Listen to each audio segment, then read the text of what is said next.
Welcome, and thank you for joining the SBA fourth quarter 2024 results. This call is being recorded. All participant audio lines are in listen-only mode until the Q&A session of the call. We'll give you instructions on how to enter the queue at that time. With that, I will now turn the call over to Mark DeRussi, Vice President of Finance. Please go ahead. Thank you. Good evening, and thank you for joining us for SBA's fourth quarter 2024 earnings conference call. Here with me today are Brendan Cavanagh, our President and Chief Executive Officer, and Marc Montagner, our Chief Financial Officer. Some of the information we will discuss on this call is forward-looking, including but not limited to any guidance for 2025 and beyond. In today's press release and in our SEC filings, we detail material risks that may cause our future results to differ from our expectations. Our statements are as of today, February 24th, and we have no obligation to update any forward-looking statement we may make. In addition, our comments will include non-GAAP financial measures and other key operating metrics. The reconciliation of and other information regarding these items can be found on our supplemental financial data package, which is located on the landing page of our investor relations website. As part of an ongoing effort to improve our earnings materials, we have made certain modifications to the supplemental financial data package and will be providing the materials in both PDF and Excel form. Note, the revised package does not exclude any previously provided financial or operating metrics. With that, I will now turn the call over to Brendan. Thank you, Mark, and good afternoon. The fourth quarter was a solid finish to the year. Results for the quarter were in line to slightly ahead of our estimates, even with worse than assumed foreign exchange rates. Domestic new carrier activity, or bookings, continued to increase sequentially from the third quarter. The shift in the makeup of our new business also continued, the higher percentage coming from new lease co-locations versus amendments to existing leases. Our carrier customers continue to expand their 5G mid-band coverage, including adding capacity for fixed wireless access, as well as extend network coverage into areas of the country that have little to no cell coverage today. Even with increased bookings in the quarter, our leasing application backlogs grew throughout the quarter and finished at the highest level of the year. And our U.S.-based services business had its best quarter of the year as well. The beginning of 2025 is also off to a strong start, suggesting another quarter-over-quarter increase in new leasing business to begin this year. Our 2025 services outlook contemplates a year-over-year increase in that business. Our U.S. customers are busy, and we expect to be a key partner to them this year in support of their network goals. Internationally, our fourth quarter results were in line with expectations as our customers continued to invest in their networks. In almost all of our international markets, the mobile network operators are well behind the U.S. in terms of 5G coverage. So we anticipate continued network investment to close that gap and to broadly expand coverage to underserved areas. In many ways, wireless is an even more critical service in our international markets than in the U.S. International churn, unfortunately, continues to be elevated, largely due to customer consolidations, and we are working closely with our customers to help them achieve necessary network efficiencies. We believe the surviving customers will be stronger and better positioned for ongoing investments, and ultimately will support greater stabilization in our international cash flows. Overall, 2024 was a successful year. While our stock performance was hindered by the headwinds of the macro interest rate environment and a strong dollar, we had several accomplishments that set us up well for the future. Operationally, we expanded and strengthened our relationships with our largest customers. We grew our leasing and services backlogs, refreshed our mission, vision, and values, and streamlined a number of our operations and processes. With regard to capital allocation, we invested over $550 million in asset acquisitions, stock repurchases, and new tower builds, all while growing our dividend at an industry-leading 15%. We also improved our balance sheet and liquidity position. In the beginning of the year, we refinanced our $2.3 billion term loan, pushing out the maturity to 2031, extended the maturity of our revolving credit facility and increased it from $1.5 billion to $2 billion, and subsequently entered into a forward-starting interest rate hedge, reducing our future floating rate interest exposure and locking in a much lower rate than can be achieved today. In addition, in October, we refinanced $2.1 billion of tower securities at rates well below where those same securities would price today. We ended the year at 6.1 times net debt to adjusted EBITDA, the lowest level in our history.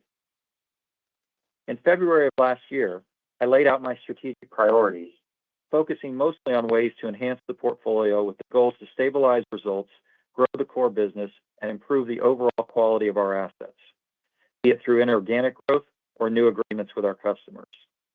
While we still have work to do, we made major strides toward these goals. As announced last quarter, we entered into an agreement to purchase approximately 7,000 towers from Millicom in Central America. This immediately accretive transaction positions SBA as the leading tower operator in the region with over 10,500 pro forma sites. Beyond just the absolute size and scale, this deal aligns us with one of the leading MNOs in the market under long-term U.S. dollar-denominated lease agreements. We also entered into a significant build-to-suit agreement with Millicom that we expect will drive growth and further improve our position in the region for years to come.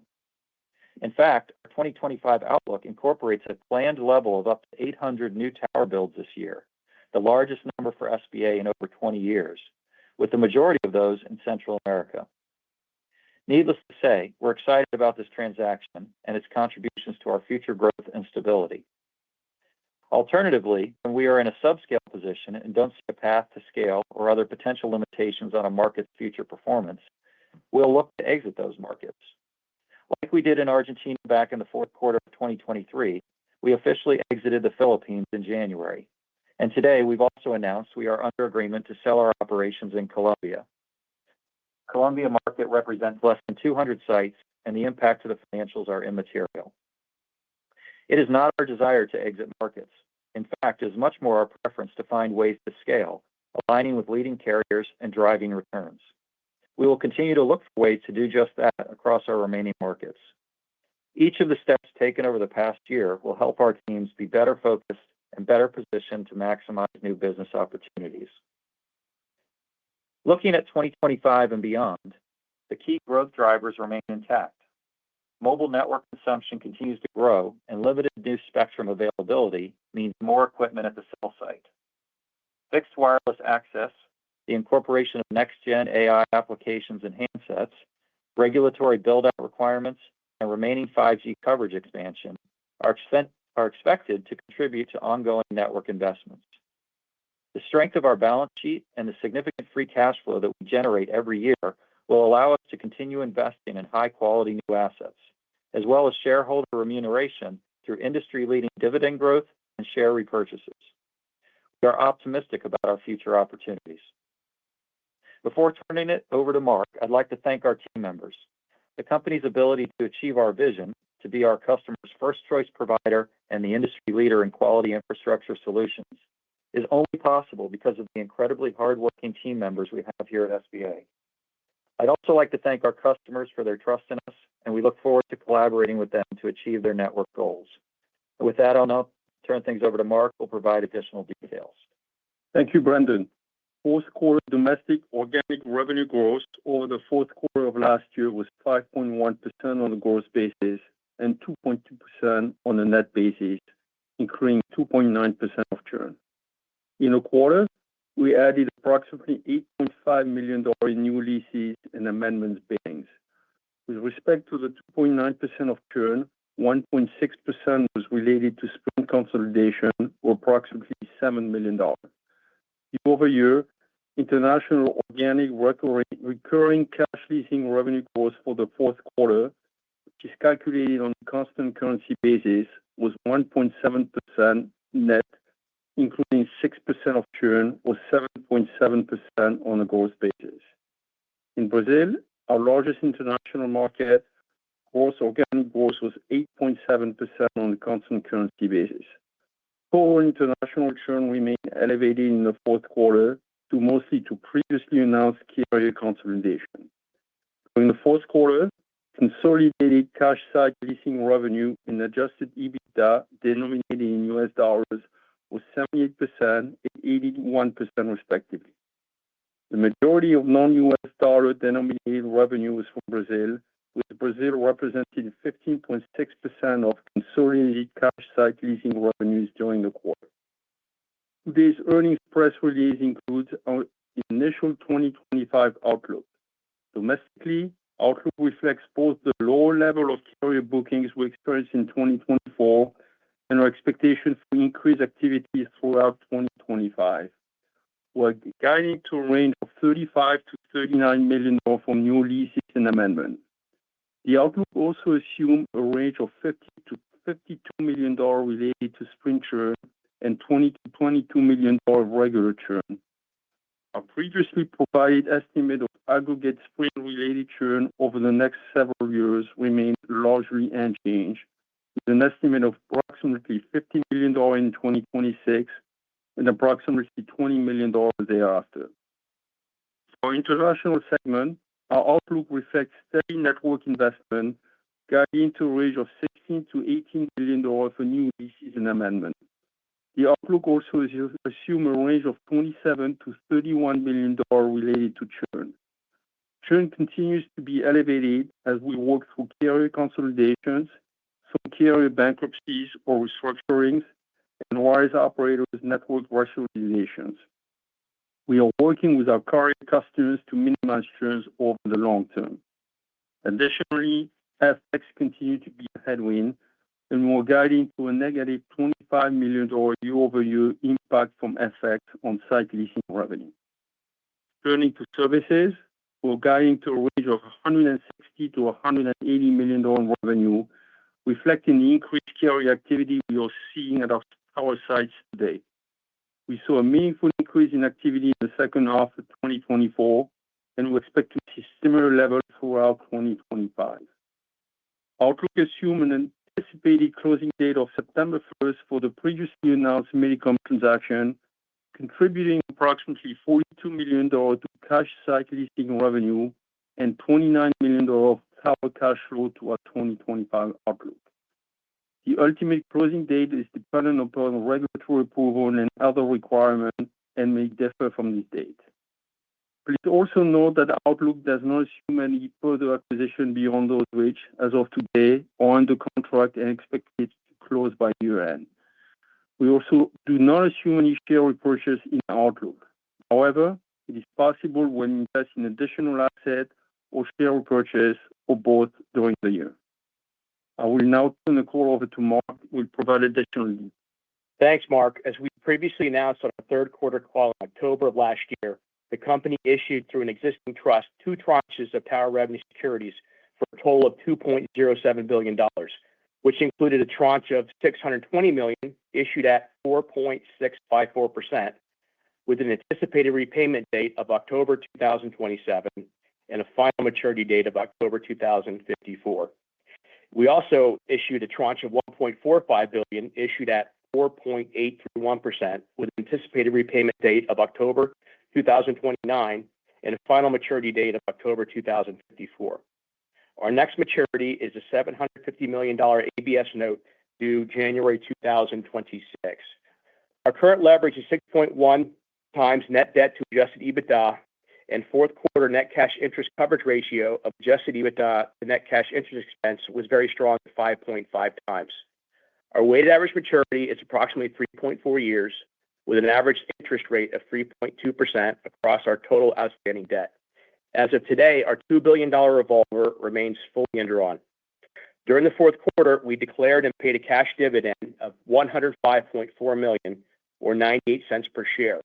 And today, we announced that our board of directors declared a first quarter dividend of $1.11 per share, payable on March 27, 2025, to shareholders of record as of the close of business on March 13, 2025. This dividend represents an increase of approximately 13% over the dividend paid in the fourth quarter of 2024 and approximately 35% of the midpoint of our full-year AFFO outlook. And with that, operator, we are ready to turn the call over to questions. Thank you very much, ladies and gentlemen. As we move on to Q&A, please dial #2 on your telephone keypad to be placed in the question queue. You'll hear a notification when it's your turn to ask your question. At that point, your line will be unmuted. Okay, and let's go ahead and go to our first caller, Batya Levi from UBS. Great, thank you. Can you put a little bit more color on the increase in the backlog that you're seeing right now? Do you see that coming from increased applications from a specific tenant, or is it more broad across your all your tenants? And maybe some color in terms of how should we think about the book-to-bill cycle to be with co-location increasing? I know you just guided for 25, but if we assume it's a back-end loaded year, is it fair to assume you have good visibility for U.S. leasing to be up next year? Thank you. Yeah, so the mix in terms of the backlog, I would say, is fairly broad. It's not exactly the same for each carrier. There are certain ones that are perhaps a little busier than others, but generally speaking, they're all up in terms of the applications that are coming in. And there are more, as we mentioned in our prepared comments, there definitely are more. There's more business coming from new leases relative to amendments to existing leases like we've seen in the past. And so that shift in the mix of the type of new bookings that we're seeing will drive the book-to-bill cycle to be later, and therefore, we would expect to see growth quarter over quarter throughout this year in terms of the contributions domestically from new leases and amendments. And so, yeah, I think that, generally speaking, would be favorable to next year, but it's certainly a little premature to be talking about what next year's numbers are going to look like. Let's see how this year plays out, but our expectation is we'll see growth move up as we move through the year. Sounds good. Thank you. Sure. All right, moving on to our next caller, Jim Schneider, Goldman Sachs. Good afternoon, and thanks for taking my question. With many of your carrier customers in the U.S. having sort of given a multi-year outlook for CapEx, which is sort of consistent with what we've seen over the past couple of years, how should we think about your ability to sort of grow domestic leasing in the out years relative to this year's guidance if those budgets remain where they are, and maybe what are some of the areas that would allow you to sort of outperform those overall CapEx growth envelopes, whether it's densification, fixed wireless, or otherwise? Yeah, Jim, I mean, the carriers obviously have very large CapEx budgets, and so what would probably be relatively minor shifts in the mix or makeup of those CapEx budgets can have a more meaningful impact on us. And so, I'm not too concerned about their overall CapEx budgets being relatively flat because what we're seeing on the ground is a lot more activity around their wireless networks and specifically the macro-based networks. So, as I look out into the future, I can only see what's happening now and what they're telling us today, and that suggests a lot more activity. And I think actually the lack of incremental spectrum being added to the mix means that they have to make sure that what they have stretches farther, and I think that's actually going to turn out to be decent for us in terms of their planning the next couple of years. Thanks. And then Brendan, just to follow up on that, I believe in your opening script you mentioned that you saw demand specifically for fixed wireless capacity additions. Can you maybe clarify whether that is fixed wireless capacity, above and beyond or completely separate from conventional mobile capacity, or maybe any color on where that is happening would be helpful. Thank you. Yeah, honestly, it's a little bit hard to distinguish from what we see going on to the sites in terms of basic 5G mobile capacity versus fixed wireless access. But what we're hearing is, in our conversations with the carriers on the ground, that is a meaningful driver of the incremental investment in some of these locations. So what I'm giving you, I guess I would characterize as anecdotal, but we're definitely seeing the increased activity. And so, we mention that because it is one of the drivers that we hear from our customers as to the increased investment that they're making. But I think it's probably an all of the above type of thing ultimately. Great. Thank you. All right, before we move on to our next caller, I just want to remind everyone that if you'd like to ask a question, please dial #2 on your telephone keypad to be placed in the queue. All right, let's move on to our next caller, Matt Niknam from Deutsche Bank. Hey, thanks so much for taking the question. Two, if I could. First, on the leasing outlook for 25. Maybe, Brendan, if there's any commentary you can offer up in terms of what's baked in for customer-specific activity across the three nationals in Dish. And then just secondly, on the services outlook, so the guide is for 160 to 180 million. It's a little bit shy of the annualized exit rate from 4Q. If you just annualize the fourth quarter number, it implies closer to 190. And so I'm just wondering if there were any one-timers in the fourth quarter or if you're assuming any sort of moderation from any customers next year. Thanks. Sure. Yeah. So on the second one first, there's no one-timers in the fourth quarter. I think, what we're giving you is based on what we have in our backlog today and the conversations we're having with the carriers. The services guidance is a little bit harder to be completely precise on when you look out for the full year at this stage of the year because it's not a long-term contractual cycle the way it is in the leasing business. So as you get to the second half of the year, we tend to take, perhaps a slight bit of conservatism in our approach to the back half of the year. So I don't think there's anything really that you should read into that, Matt, in terms of against the fourth quarter of last year.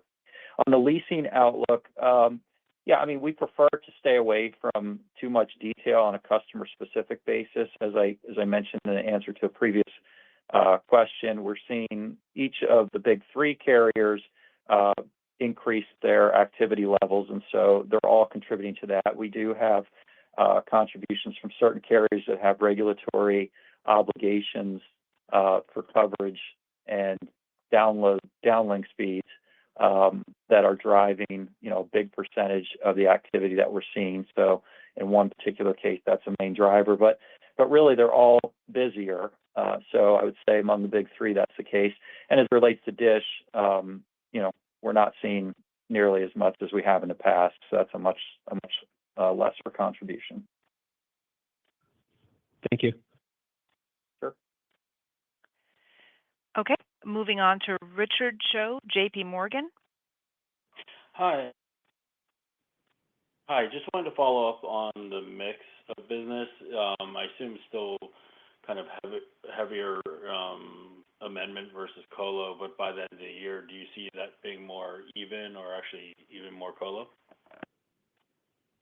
Yeah, we're actually seeing in terms of dollars more, and this is the U.S. we're talking about specifically, but we're seeing greater contribution from colos today versus amendments. Historically, it's obviously been amendments predominantly, but that has happened in terms of that shift, at least on a dollar basis. The number of agreements, because the amendments are lesser dollars, tend to still favor the amendments.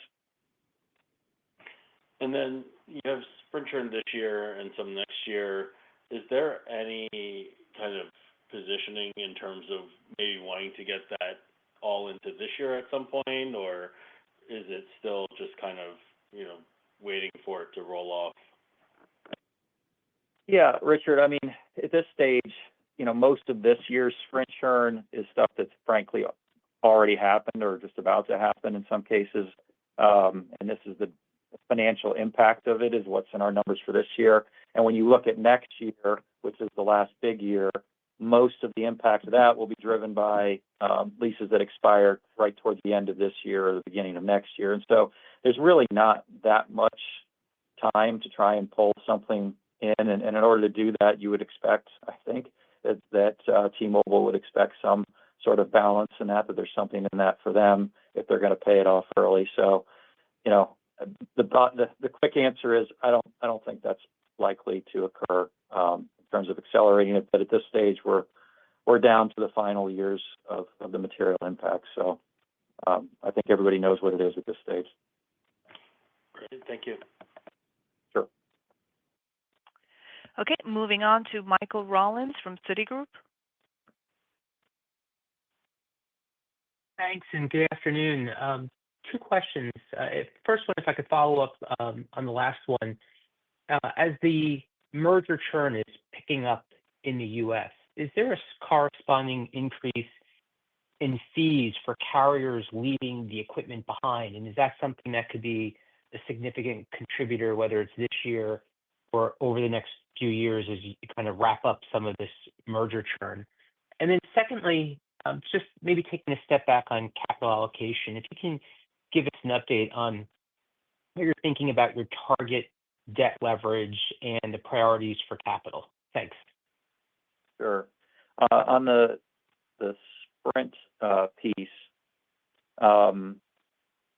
there are fees associated with decommissionings or pay and walk type of fees, but actually a lot of that stuff has been incurred because even though the churn is sort of spread out over this time period, in a number of cases, the installations have been decommissioned already.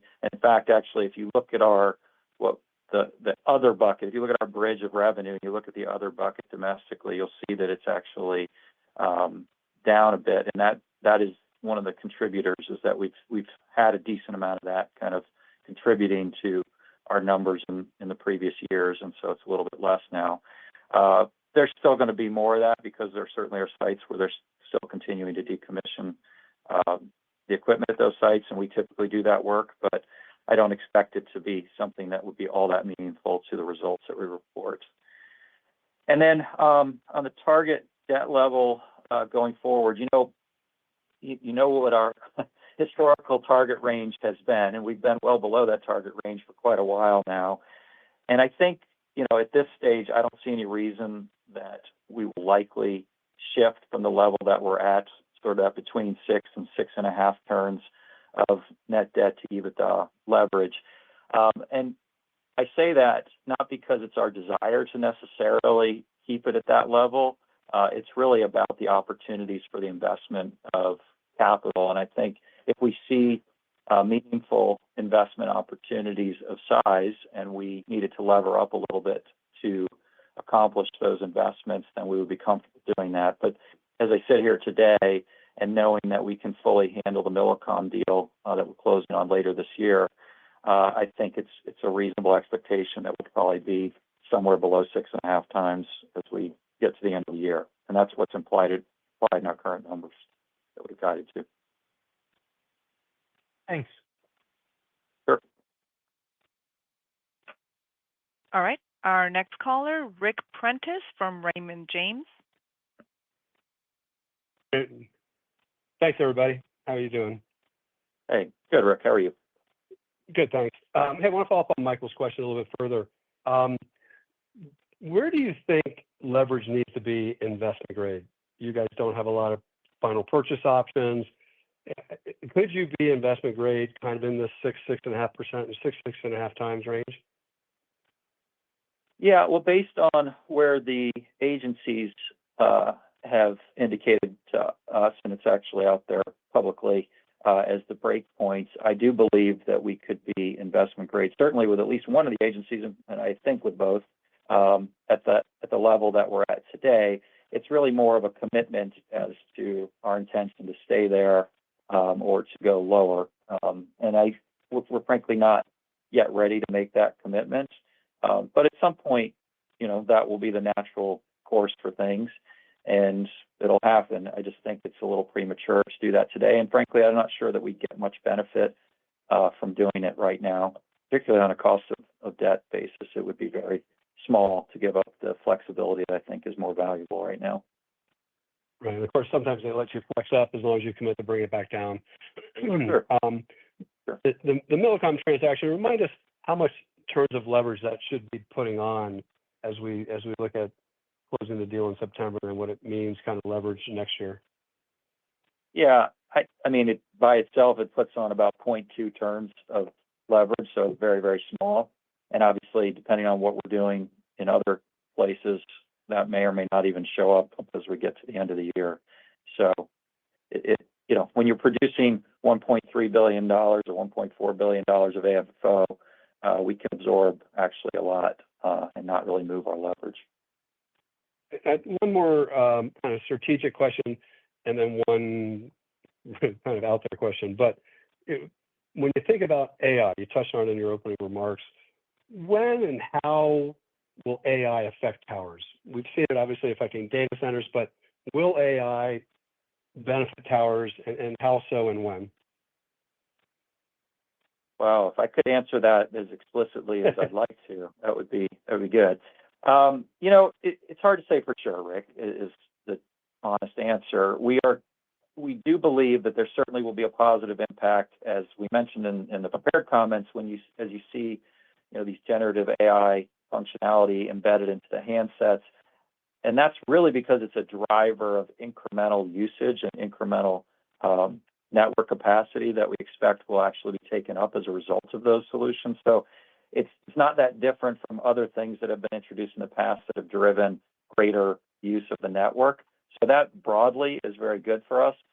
Obviously, there are AI benefits within our own business that we're introducing every day and continue to evaluate here to become more efficient, provide better information to our customers that we think could drive leasing, that kind of thing. But in terms of something more explicit than that, I think there could be, but I think it's a little too early to know for sure. Makes sense. Appreciate it. Thanks, guys. Yep, sure. All right, moving on to Simon Flannery from Morgan Stanley. Good evening. Hey, Simon. To Millicom, you talked about a September 1 close. Can you just update us on where the deal timelines are? What's the sort of sensitivity? Is that going to be, you have good line of sight to that? Could it be earlier? Could it be later? Might it close in stages?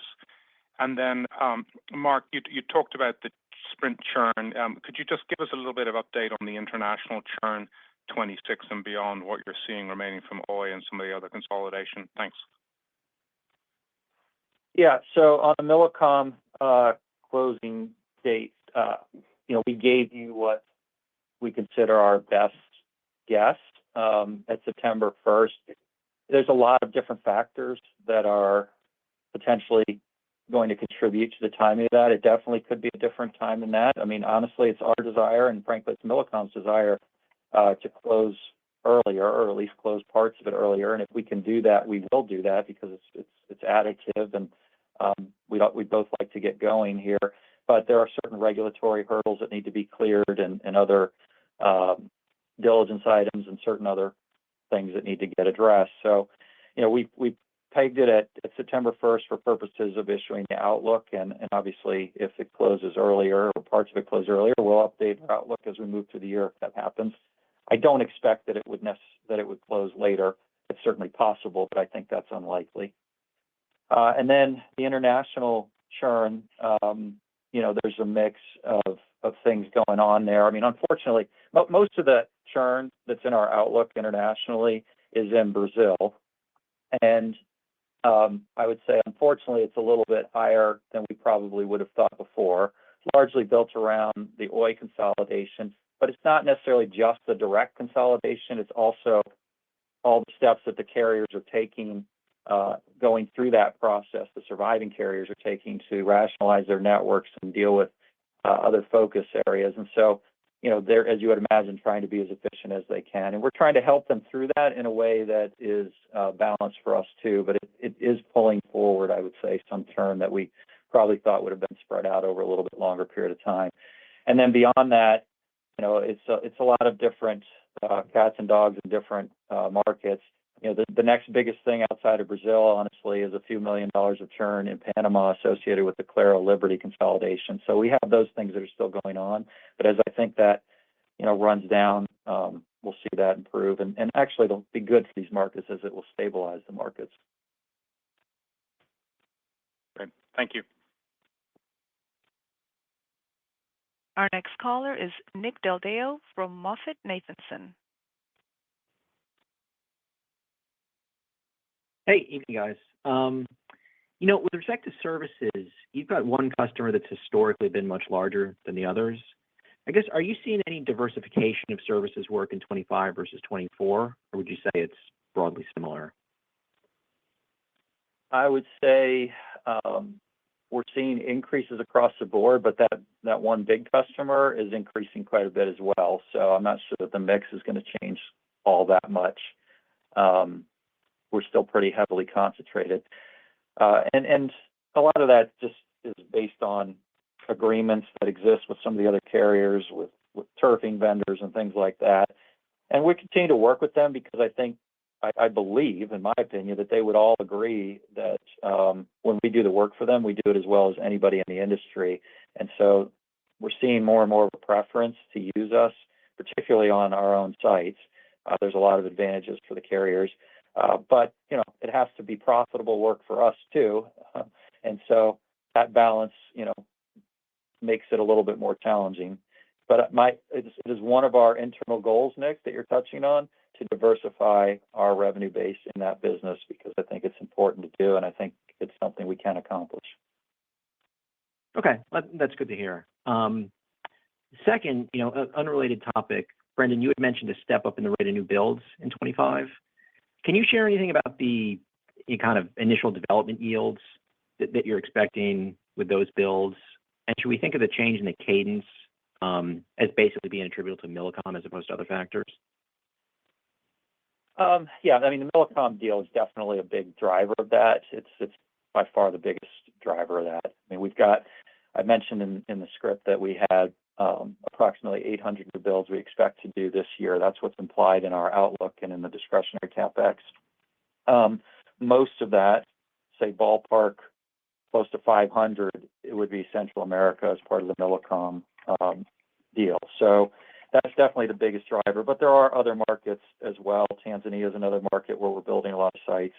So it's concentrated in certain markets. But the ones that we're doing are very good. We feel really good about the yields on those. Day one, they don't require a ton of lease up, but I do think there's a lot of good opportunity for lease up in a number of these situations. So, it's a positive contributor, and I think will help our return on invested capital that we report as we start to get into them and get them done. Okay, great. Thanks. Sure. Our next caller is David Barden from Bank of America. Hey guys, thanks so much for taking the questions. So Brendan, Brendan Carr has been, a vocal proponent of kind of,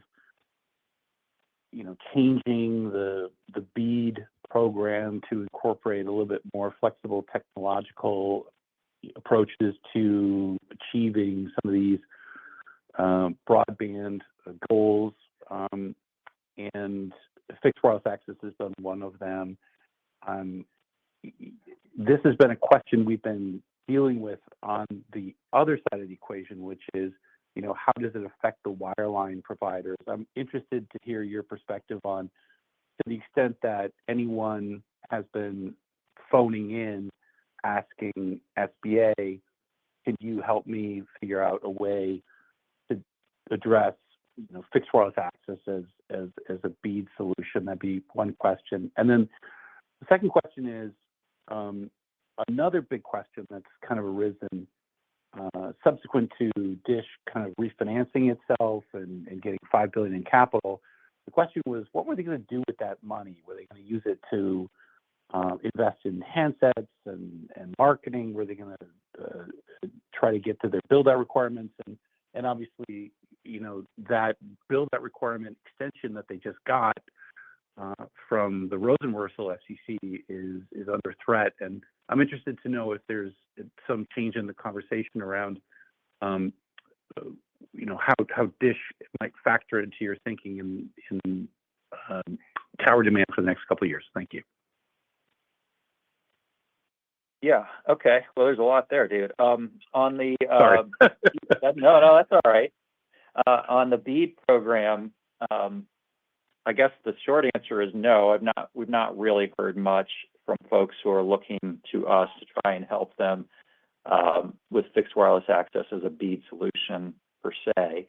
What we are, as I think, well, in my opinion, and I think others would agree with this, that it was obviously a very fiber-oriented program, and I think expanding it out to cover more than just fiber, to consider wireless as a solution is a good thing, and we would be very supportive of that. So I do think that it could be good if, in fact, it goes that direction. But it feels a little early on that, and it's pretty far down the road in terms of a lot of the money being out the door and what the plans are. So I'm not sure how much of an impact we'll see from that, but I'm I have some little glimmer of hope that it is a favorable contributor for us, and we certainly are supportive of that. On the dish side, you know, when I think about the impact to us over the coming years, I think I mentioned in response to an earlier question that we don't expect a whole lot of contribution this year, and that's really because we're just not seeing that much from them. They've been much quieter. I think that they have a lot to do, and when we have conversations with their network folks, it sounds like they have a lot of plans around that. But I think the extra time that they received for these build outs has given them the sense that they can, take a little bit more time and focus on their financial house. If it's under threat and that's change, I guess we'll see what that does if that in fact is the case. I'm not sure about that, but at this stage, it's pretty slow with them. So we'll see, and we're hopeful that it'll pick up. We have a very good relationship with them. We have a lot of existing embedded leases, and I think there's a lot that we can do together as soon as they kind of get clarity on their plans over the next couple of years. All right. Thanks, Brendan. Sure. All right. Up next is Ari Klein from BMO Capital Markets. Thank you. Maybe just going back to the international churn, curious if the level you're expecting in 2025, do you think that that's going to be the peak? And do we need to kind of move past the churn you're seeing to kind of see leasing start to accelerate in international markets, or could they kind of be separate from one another? Yeah, I mean, unfortunately, Ari, I don't actually think that it's the peak. I don't think it's necessarily going to be higher, but I do think that next year is likely going to be at a similar level to this year in terms of international churn.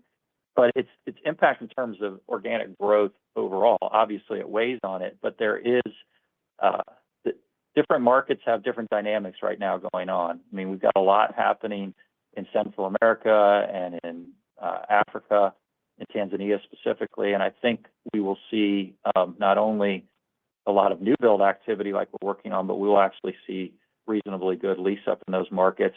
And in many cases, particularly in Central America, we're pretty much through the churn, the consolidation churn. A lot of it has happened at this point, and so we'll start to see that pull back. It's really Brazil, which is we're obviously heavily indexed to Brazil.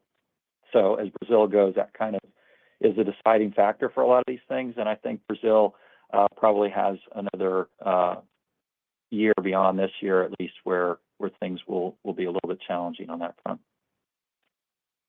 Thanks. And then just maybe on share repurchases, how should we think about that? Are those likely to be on hold, until the Millicom deal is completed, or is it kind of independent of that in how you're thinking about it? Yeah, I'd say it's somewhat independent of it. Obviously, we know that we have that commitment, that we have approximately $1 billion of capital that we are obligated to pay out. And as I mentioned earlier, the timing of that, hopefully will be earlier than what we put forth. That's what we're shooting for if we can make it happen. And if it is earlier, that means we have to have that ready and available, which we do, but it does influence our thinking a little bit. However, having said that, we typically have run our share buyback program, and I expect it to be the same for the time being, in a somewhat opportunistic manner. And so if we don't see other things going on and we see an opportunity where we think there's, a meaningful dislocation that happens that doesn't make any sense to us, we may, react more quickly to that. Thank you. All right, moving on to Brendan Lynch from Barclays. Great. Thanks for taking my question. Another follow-up on the government policy. Can you talk about the potential for more spectrum auctions over the next couple of years? And if you're having any conversations with customers on how that would inform their intentions and how you can support them? Yeah, so obviously that's one of the things that's being talked about by the new FCC that we are extremely favorable on and are very supportive of. as of course are the wireless MNOs here in the U.S. And so I am hopeful that we will actually see an acceleration to improve the likelihood of having more spectrum auctioned off. But having said that, even if that is the case, with the current delay that's taken place and the time it will take to get to that, and then ultimately for it to be cleared and available for deployment, you're talking about a number of years off into the future. And so the conversations that we have with our customers are less about what they'll need to do with potential new spectrum years from now. It's more about how do they optimize and maximize what they have today that they either still have to deploy or that they can, maybe redesign a little bit in order to maximize what they're able to produce with the current holdings. So that's the more immediate thing, and that's the type of thing that we would discuss rather than around future auctions at this stage. Sure, that makes sense. Another issue, you're selling the portfolio in Colombia. Should we expect you to exit additional markets throughout this year, or is that process pretty much complete at this point?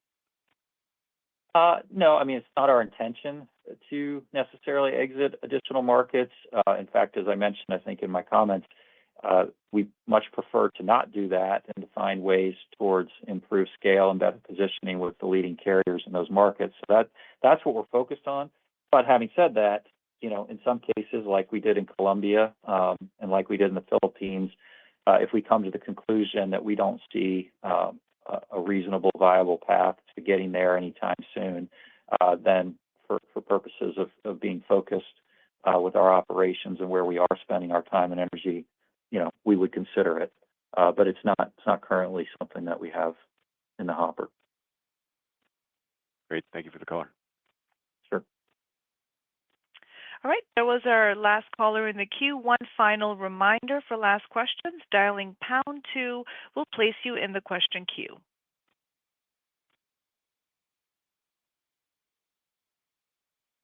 All right.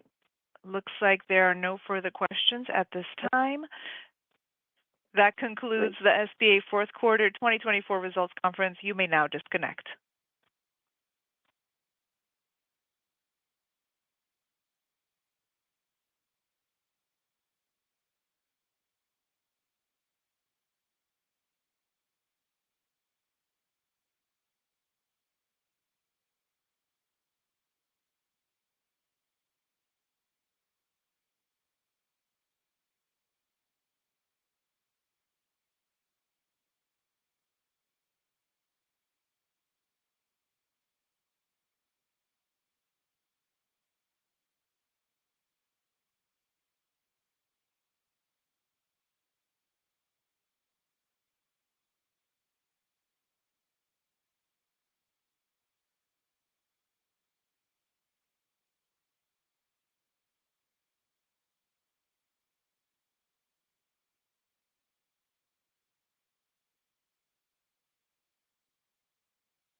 This conference is no longer